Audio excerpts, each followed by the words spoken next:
Here we go. New room. Let's read about economics. Section 1. Dr. Jonathan Crane, aka the Scarecrow, is a psychopath who lives to create fear. In The Dark Knight Rises, Crane relishes sentencing Gotham's leaders to death or exile by crossing a partially frozen river, where they will fall through and drown. Exile means death. Just before Batman rides to the rescue, Commissioner Gordon is brought before the court.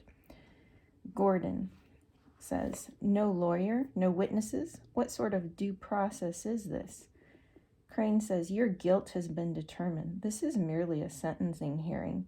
Now what will it be, death or exile?" Gordon says, "Crane, if you think we're going to walk out on that ice willingly, you got another thing coming." Crane says, "So it's death then?"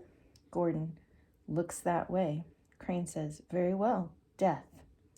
He smashes his gavel. "By exile." The Dark Knight Rises is a modern-day retelling of Charles Dickens' novel, A Tale of Two Cities, set during the French Revolution. Commissioner Gordon even quotes Dickens' sacrificial hero, Sidney Carton, in his eulogy for Batman. "It is a far, far better thing that I have done than I have ever done. It is a far, far better rest that I go to than I have ever known."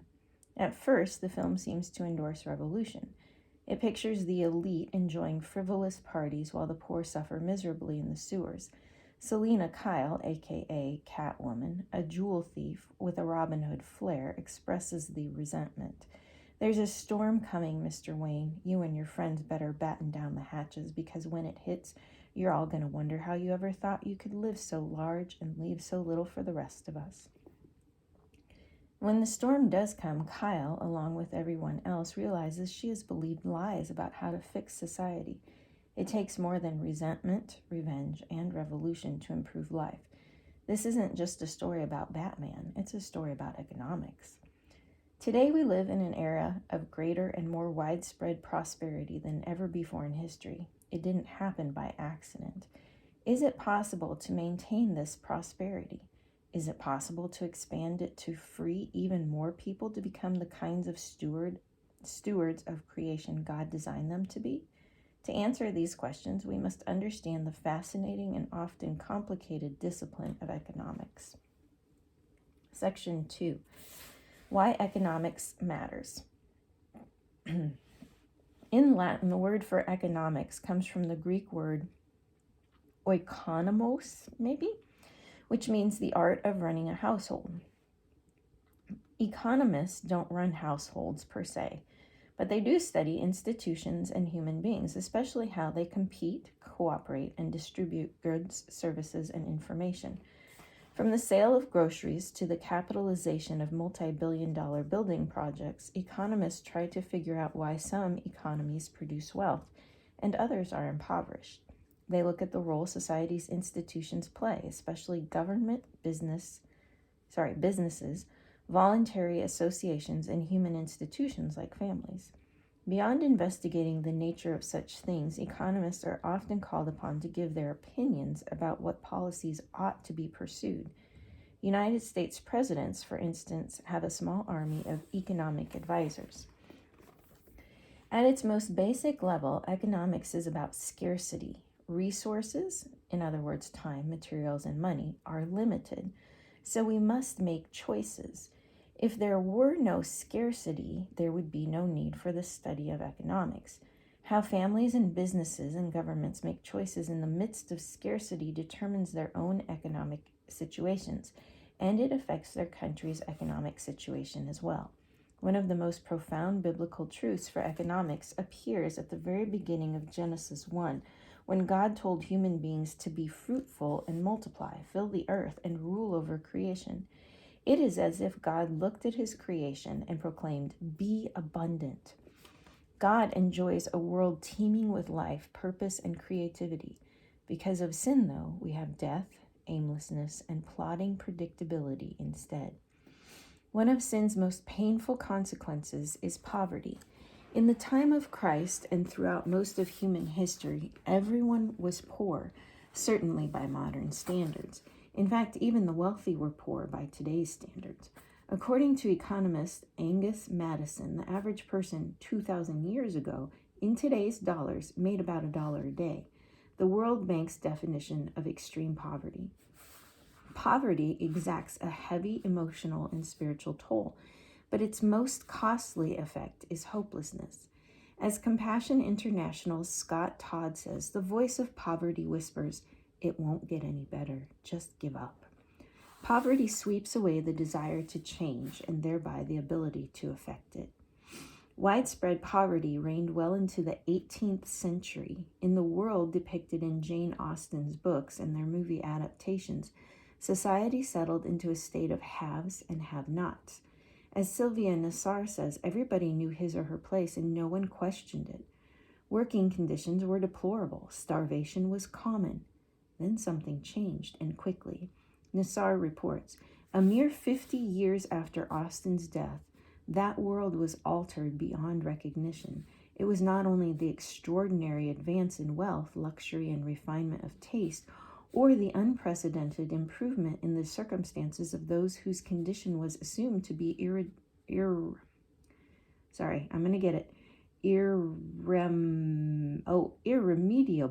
There it was. I had to get it out of my mouth. It was the sense that the changes were not accidental or a matter of luck, but the result of human intention, will, and knowledge. For millennia, it was always winter and never Christmas, but then springtime arrived almost overnight. Today's U.S. economy is 30 times as big as it was 200 years ago. Prosperity is spreading, and people around the world are being rapidly lifted out of poverty. According to Todd, extreme poverty has dropped in half just in the last generation, from 52% of the world's population to 26%. How all this happens forms a remarkable story. If we understand it, we may live to see continual growth in the health and well-being of people all over the world. If we don't, we put everything at risk. Even today, with growing prosperity, many countries are where they are 200 years ago, or even worse. What are they missing? Is there hope for them? To answer these questions, let's take a quick look at what economists know and how they know it. Section 3, Economics at a Glance. Earlier, we defined economics as the management of a household, but economics actually looks at two things. Households, the basic units where economic consumption takes place, and firms. That's groups of individuals organized to produce goods and services. Economists study households and firms on two levels. Microeconomics, or how households and firms decide to buy and sell goods and services, and macroeconomics, or how the economy as a whole functions, growth, money, taxation, and so on. Most nations have something like a free market economy in which economic decisions are made by millions of households and firms rather than by a central planning authority. Even communist countries, perhaps with the exception of North Korea, allow households and firms to buy and sell goods and services to an extent. It simply would not be possible to exist otherwise. Today, economists often articulate the concept of a market in terms devised by a Scottish philosopher named Adam Smith. Smith thought people should be free to accumulate as much capital, that's goods used to produce other goods, as much capital as they wanted, as long as it was acquired through legal means. Because they would have to serve other people to get what they wanted for themselves, the free exchange of goods and services served as a guiding hand in forming a mature, prosperous economy. As George Gilder points out, Smith's theory sounds selfish, but it gave economists a way of understanding economic activity. It seems preposterous to most people to say that the way to create a good and bountiful society is to give maximum freedom to a group of predatory Philistines, but economists could find in Smith's theory of self-interest an apparently safe and orderly, even mechanically predictable core of calculation as the source of economic growth. Jean-Baptiste Say was another early scholar whose economic ideas gained traction. Say thought if people could be free to produce and trade their goods and services, their willingness to supply what people wanted would create a demand and the economy would grow. Say's law claims that the availability of something on the market creates a demand equal to its value. In short, supply creates demand. A person who makes a product is motivated to sell it as quickly as possible and use his or her earnings to purchase something else. This basic process, repeated millions of times, creates economic growth. But economists don't just study the world as it is, they also make claims about how it ought to be. Studying the world as it is, ideally, is a descriptive and empirical task. Studying the world as we think it ought to be is normative and aspirational. There's nothing wrong with doing both of these things as long as we are clear about what is happening. Unfortunately, some economists are captive to utopian visions based on wrong assumptions about God, humans, and the world. As the experiences of communism have taught us, or should have taught us, the misguided desire to create a heaven on earth will more than likely create a hell on earth. That's why it's important to ask, what assumptions are you making about nature, society, religion, and ethics?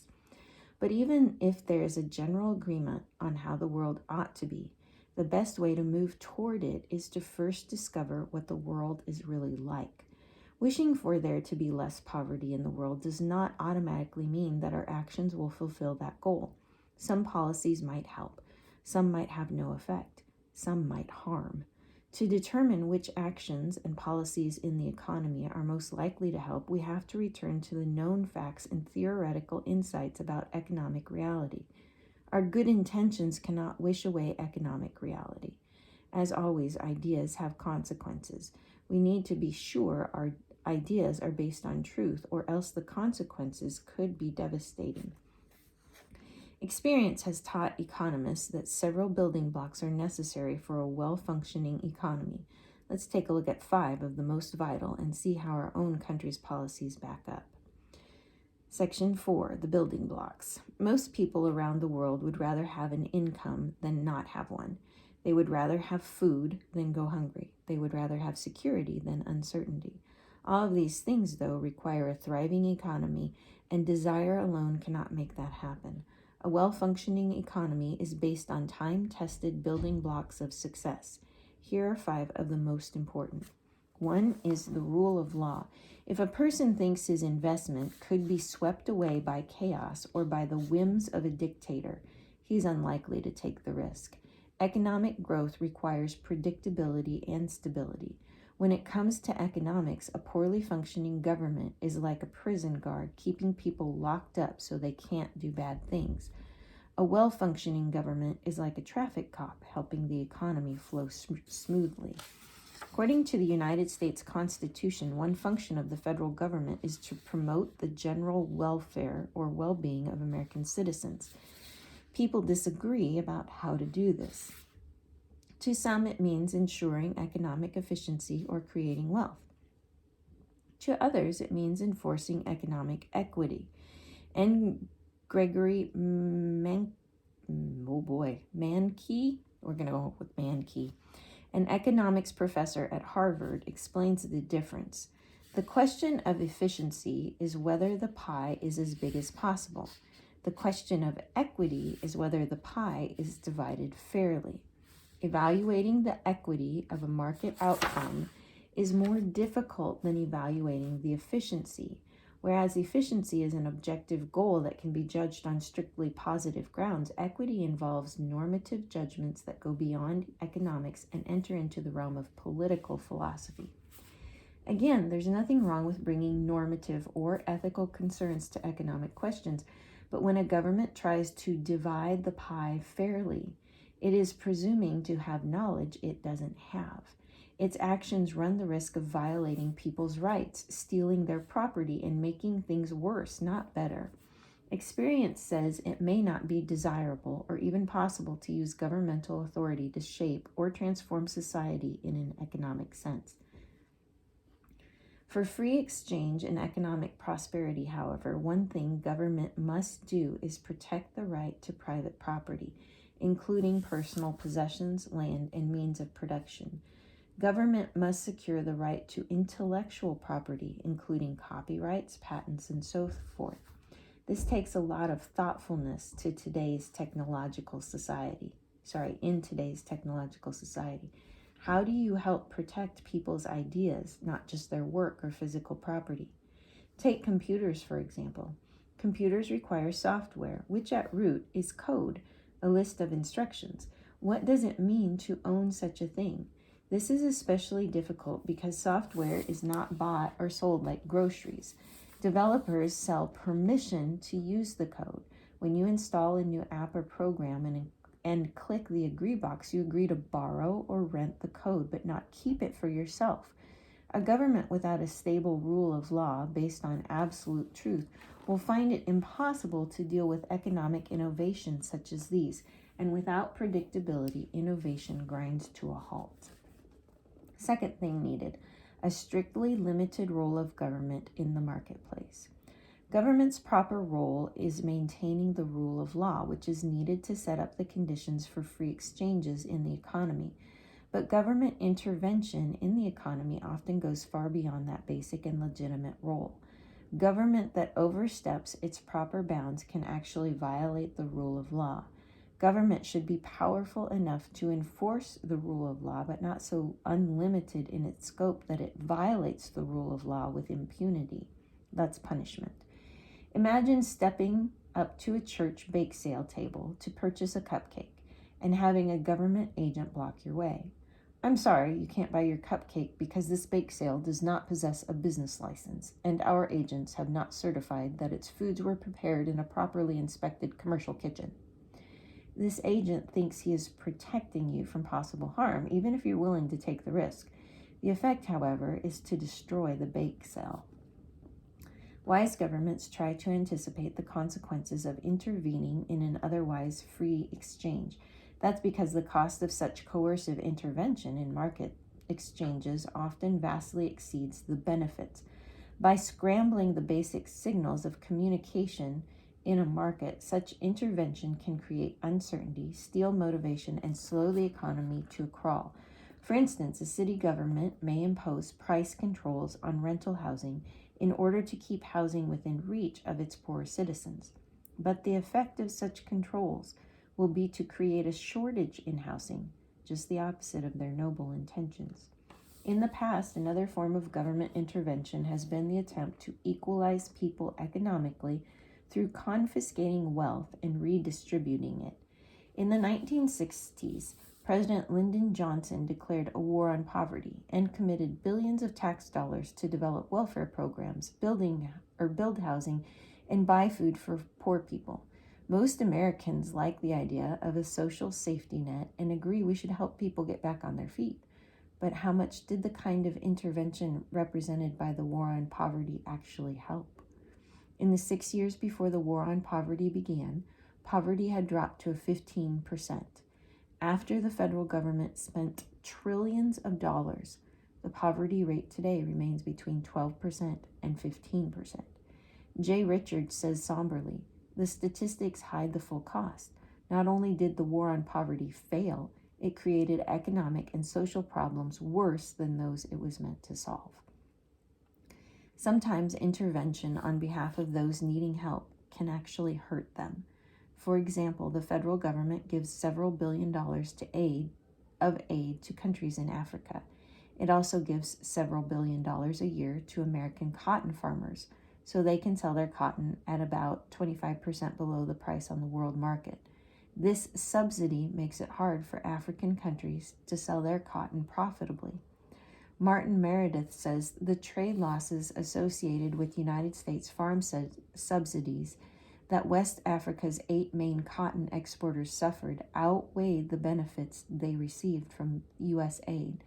These interventions cost taxpayers billions of dollars and simultaneously hurt the world's poor. It is a legitimate question to ask how this can possibly be justified.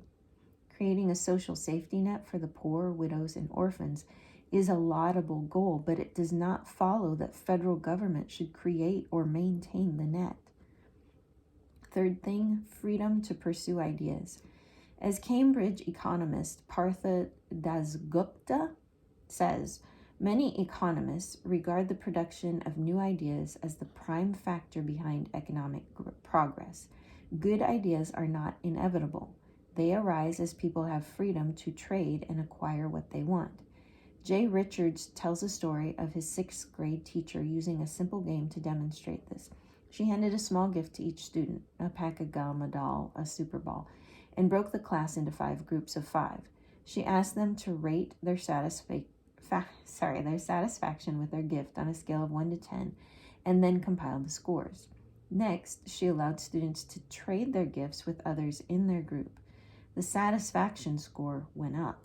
Finally, the teacher allowed students to trade with anyone in the class. Students' satisfaction scores went way up, and not one person's score went down. What changed? It wasn't the number of gifts or their cost. It was the freedom to trade for gifts matching their ideas about what they wanted. At root, economics is about mind, not matter. Dasgupta notes that economies grow when people acquire knowledge and make use of it, or when people make better use of what they know. According to economist Michael Novak, the American founders' understanding of this principle is why they guaranteed in the Constitution the right to own ideas through copyrights and patents. No wonder most technological breakthroughs since then have taken place in the United States. Humans are ruled not merely by instinct, but by intellect. Freeing people to think and dream and create is integral to a strong society. Bernard Lonergan expresses this whimsically. Deep within us all, emergent when the noise of other appetites is stilled, there is a drive to know, to understand, to see why, to discover the reason, to find the cause, to explain. It can absorb a man. It can keep him for hours, day after day, year after year, in the narrow prison of his study or his laboratory. It can send him on dangerous voyages of exploration. It can withdraw him from other interests, other pursuits, other pleasures, other achievements. It can fill his waking thoughts, hide from him the world of ordinary affairs, invade the very fabric of his dreams. It can demand endless sacrifices that are made without regret, though there is only the hope, never a certain promise of success. What better symbol could one find for this obscure, exigent, imperious drive than a man, Archimedes to be exact, naked, running excitedly, crying, "I've got it! I've got it!"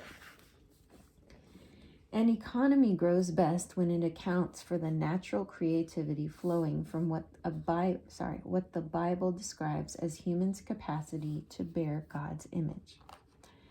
Fourth thing, participation. Jim Clifton, chairman and CEO of Gallup, argues that people make 10,000 to 20,000 small decisions a day.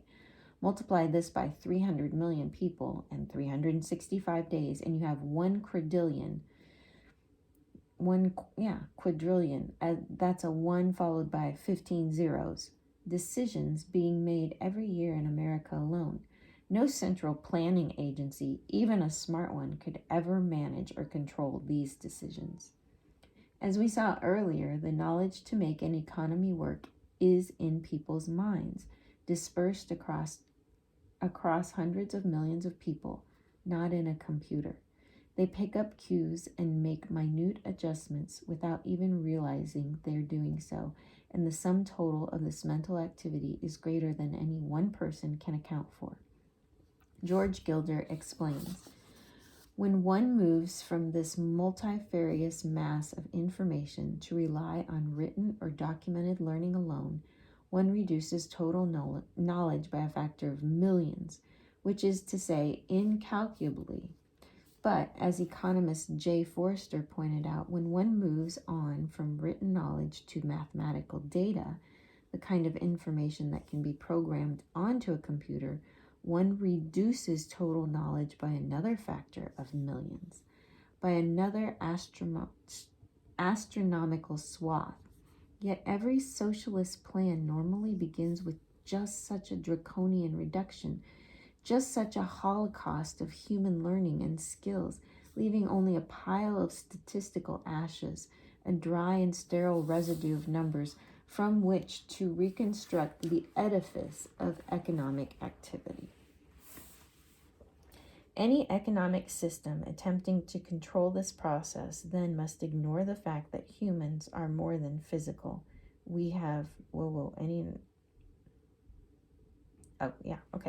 Any economic system attempting to control this process then must ignore the fact that humans are more than physical. We have spirits, we have ideas. We interact with one another spiritually and on the level of ideas. I still think that first sentence was wrong, but oh well. When an economy is relatively free, people's ideas generate economic stability and prosperity. Much of this activity isn't even in the large corporations, but in what Daniel Pink calls micro enterprises, businesses with no employees. There are more than 21 million of them in the United States. Any economic system attempting to control this process then must. I don't think he meant to say any economic system attempting to control this process must. I think it needs to say then must not ignore the fact that humans are more than physical. I think it's wrong. But oh well, we'll go on. Because the point is we are more than matter. So there we go. But if they're talking about the socialist plan and the fact that they're trying to control the process,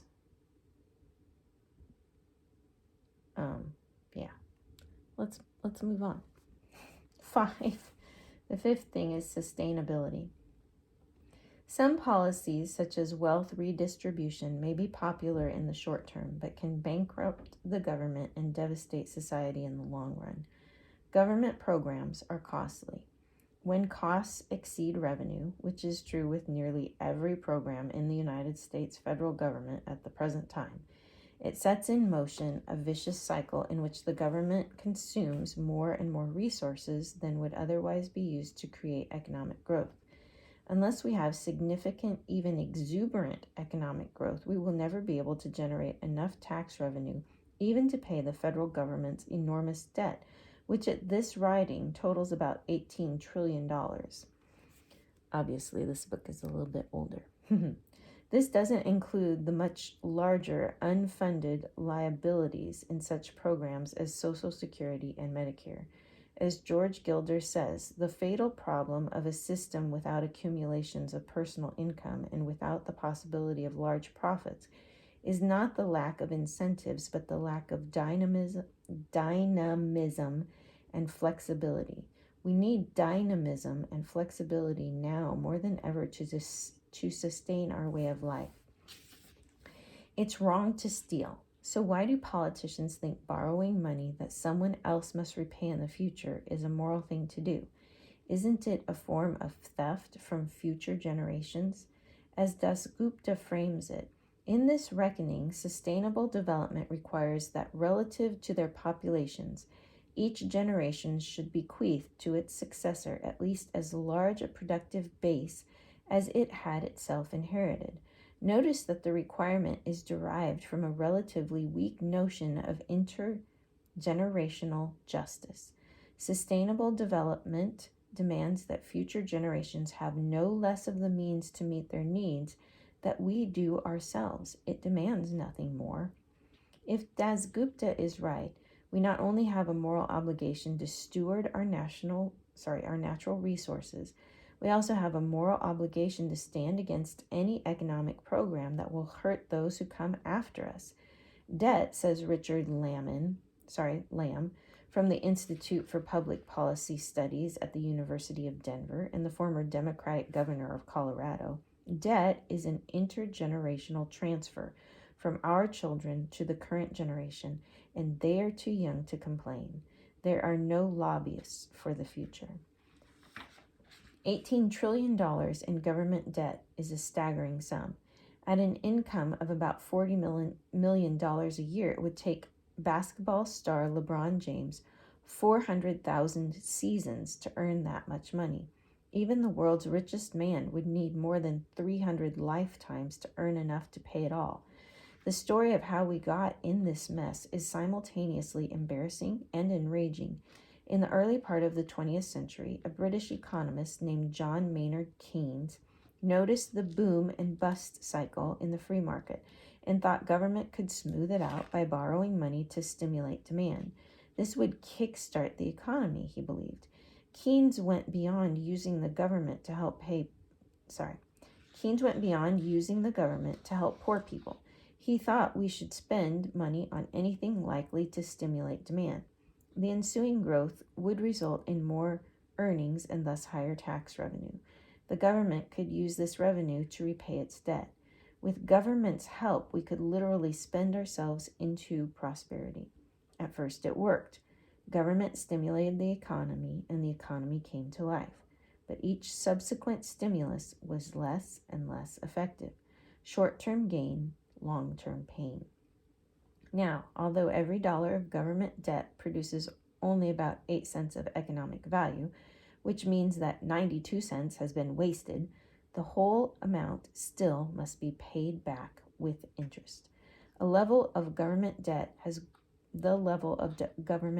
grown so large it cannot be paid back with the tax revenue the economy generates. Today's leaders will die, but the debt they incurred will live on and grow larger every year. It is a toxic burden to future generations that makes a mockery of the idea of sustainability.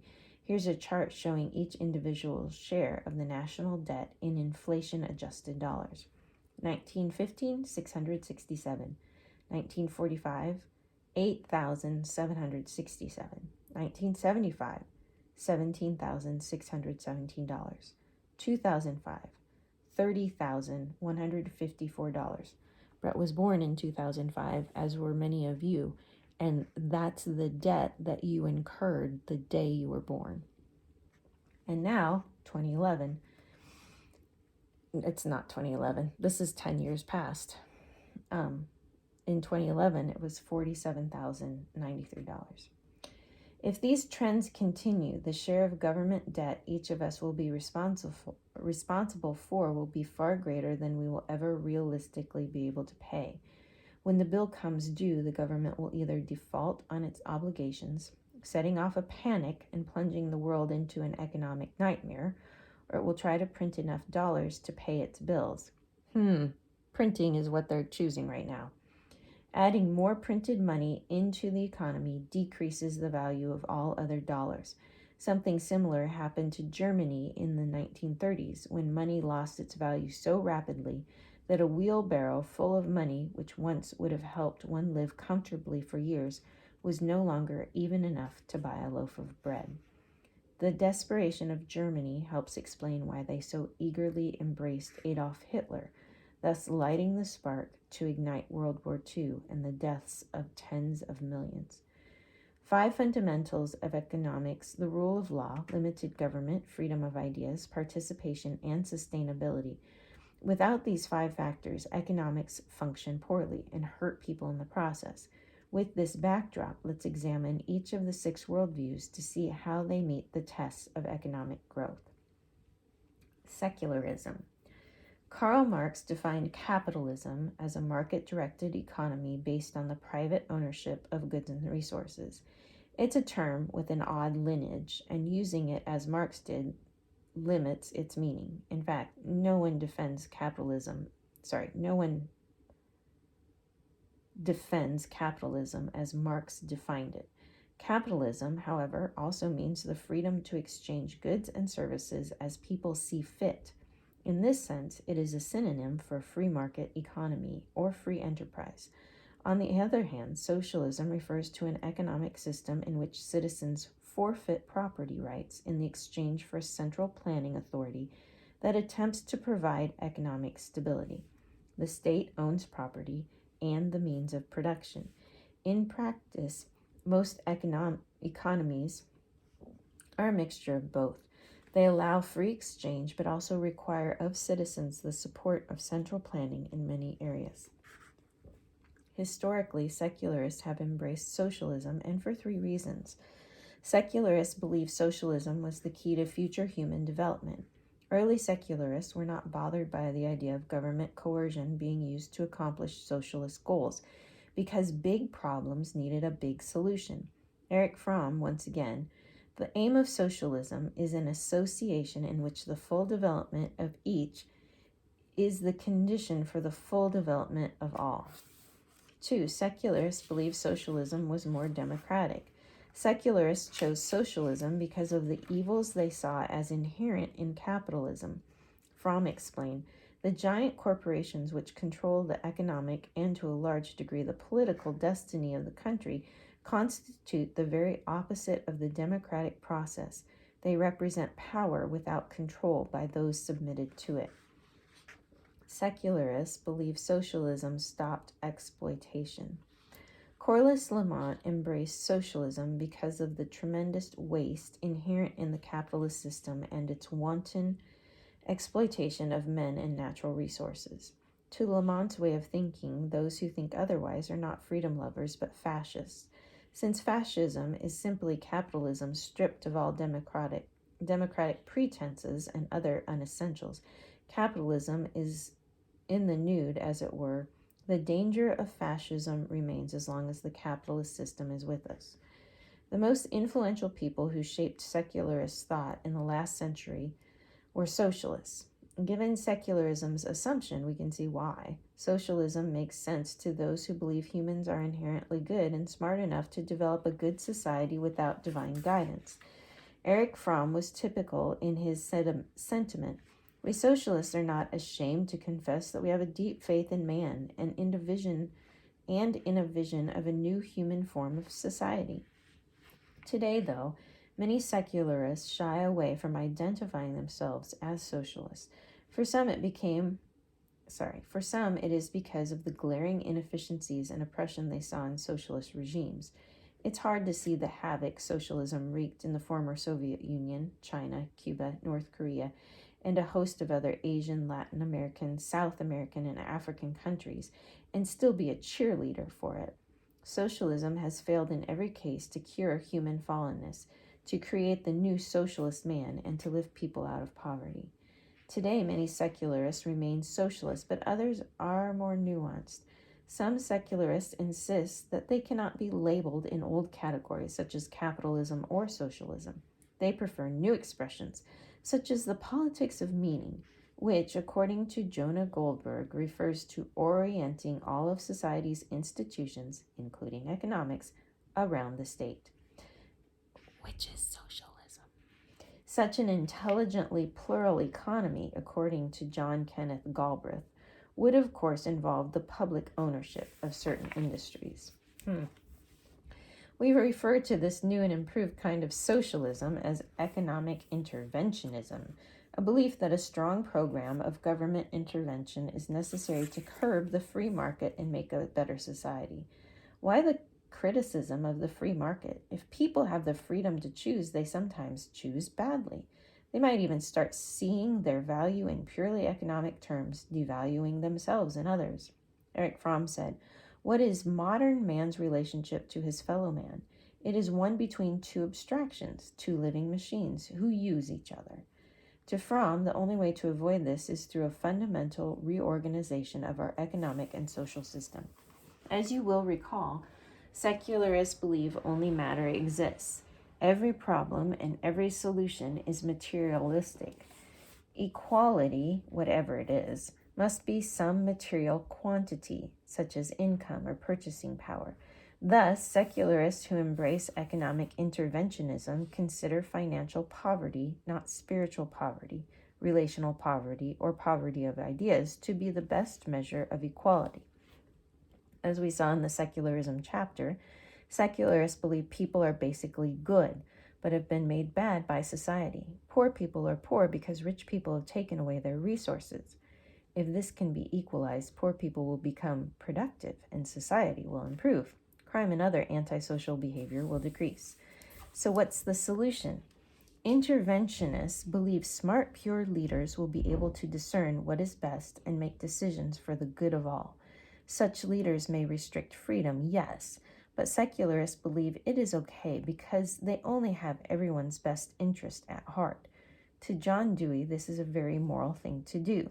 Social control of economic force is necessary if anything approaching economic equality and liberty is to be realized. To Jonah Goldberg, the idea that the state is the answer is ultimately a theocratic doctrine because it seeks to answer the fundamental questions about existence, argues that they can only be answered collectively, and insists that the state put those answers into practice. If no God exists, the state is the most powerful thing and ought to be worshipped. A minority of secularists, though, go in precisely the opposite direction of economic interventionism. A few, like the 20th century Ayn Rand, defended capitalism as the only just economic system. She thought the only proper end for individuals was to pursue their self-interest. She even referred to selfishness as a virtue. Much of her thought is popular today among a group of people who refer to themselves as libertarians. Libertarianism is in many ways the exact opposite of interventionism. Interventionism says the state can produce a good society. Libertarianism believes that only individuals with complete liberty from state interference can do so. Both are utopian of a sort. One trusts the state to be God. The other gives that responsibility to individuals. If secularism's underlying assumptions about God, the world, and the moral state of human beings are true, then utopian solutions are very attractive, whether they involve elites making decisions for everyone else or believing that society will be better if everyone pursues their own interests. Marxism. Just as a piranha can't help biting, capitalism, that is, a market-oriented economy, can't help exploiting. Karl Marx thought this for two reasons. First, he thought the bourgeoisie, the business owners, could make their profits only by paying workers less than what they were worth and getting them to work harder than necessary to produce a good or service the business owners could sell for more than it was worth, what it cost to produce. Only in this way could the owner become wealthy. The more capitalism succeeds, Marx believed, the worse the problem gets. Accumulation of wealth at one pole is therefore at the same time accumulation of misery, agony of toil, slavery, ignorance, brutality, mental degradation at the opposite pole. Marx's view is called the surplus value theory of labor. He referred to profit then as surplus value. The second flaw inherent in capitalism, Marx thought, is its chaotic nature. With socialism, the state controls everything in a rational and orderly way, from production to distribution. In a capitalistic system, economic decisions are made by every producer and consumer, such as store owners, farmers, and moms with shopping lists. This purportedly makes capitalism spontaneous, erratic, freewheeling, uncontrollable, and, to Marx, dangerous. In fact, he believed capitalists keep the economy unstable on purpose to give the bourgeoisie more power. This could be solved, Marx thought, by having the state take over all decisions related to production and distribution. Most economists now believe Marx was wrong, and tragically so. He had a profound worldview problem. As a materialist and naturalist, Marx did not believe that human beings were made in the image of the creative God, or that as a result human beings could create new wealth by their economic activity. He didn't believe humanity possessed a God-given anything. Humans were just matter in motion. As George Gilder phrased it, Marx erroneously located the means of production in the material arrangements of the society, rather than in the metaphysical capital of human freedom and creativity. Creativity, hard work, innovation, problem-solving ability, team-building skills, successful cooperation, efficiency, persuasion, service and opportunity, entrepreneurial risk, and ventures. All of these are economic resources as well. They're like a healthy lifestyle of nutrition and exercise that creates opportunities for growth and generates hopefulness and initiative. Because of Marx's stunted view of what it means to be human, though, His economic philosophy was destined to remain puny and Eeyore-like. Part of the capitalist critique of Marxism is its hostile attitude toward private property. But if people can't control their property, their possessions, their ideas, their skills, they will have no incentive to produce Governmental coercion carries a very high cost and very few benefits. But Marxists shoot back that doing nothing is worse. Capitalism is a ticking time bomb that will bring about its own destruction. Engels said, while the capitalist mode of production more and more completely transforms the great majority of the population into proletarians, it creates the power which, under penalty of its own destruction, is forced to accomplish this revolution. Eventually, the proletariat seizes political power and turns the means of production into state property. Sooner or later, the proletariat will be fed up with their treatment and demand the destruction of the system that demeaned them. According to Raymond Sleeper, the system of exploitations does not disappear of itself. It is destroyed only as the result of the revolutionary struggle and the victory of the proletariat. Of course, this transition would not happen all at once.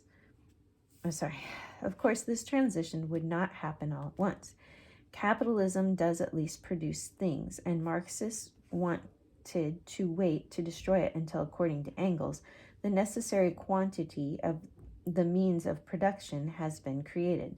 This is ironic. Marx and Engels recognized that capitalist societies created wealth, even as their theory denied it in the relations between business owners and workers. In the end, they believed they could do better. Under communism, private ownership will automatically have ceased to exist. Money will have become superfluous, and production will have so increased, and men will be so much changed that the last forms of the old social relations will also be able to fall away. Whereas many secularists see socialism as a middle ground between capitalism and communism, Marxists see socialism as the gateway to communism.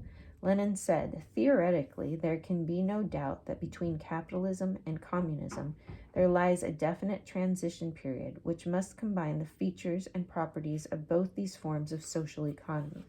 This is why secularists who advocate socialism are sometimes suspected of being Marxists, hiding their true intentions.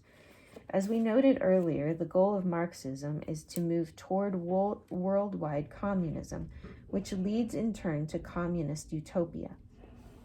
The text, Political Economy, explains, once the exploiting classes with their parasitic consumption have been abolished, the national income becomes wholly at the disposal of the people. Working conditions are radically altered, housing conditions in town and country substantially improved, and all the achievements of modern culture made accessible to the working people. This is the Marxist version of paradise. The evils of capitalism will have been removed, humanity will have achieved perfection, and government will have ceased to exist. In short, Marxists believe communism in the ideal economic system and the foundation for utopia in all aspects of society. Kenneth Neil Cameron explained, Marx and Engels expected that communist society would be the last form of human society, for once the world's productive forces were communally owned, no other form could arise. What if something goes wrong? It mustn't. Perfection is part of the plan. Scarcity somehow ceases to exist. Everyone will have a job, Sleeper enthuses, because it will be written into the Constitution. Can capitalist society with its chronic unemployment ensure each citizen the opportunity to work, let alone to choose the work he likes? Clearly it cannot. But the socialist system makes the right to work a constitutional right of a citizen, delivering him from the oppressive anxiety and uncertainty over the morrow. It will be this way because communists want it to be, Lenin said. Outside of socialism, there is no salvation for mankind from war, hunger, and the further destruction of millions and millions of human beings. War, hunger, destruction of millions. But which economic system, historically, is most guilty of producing those results? Clearly, it is socialism. And which worldview has most frequently underwritten socialism? let's stop there.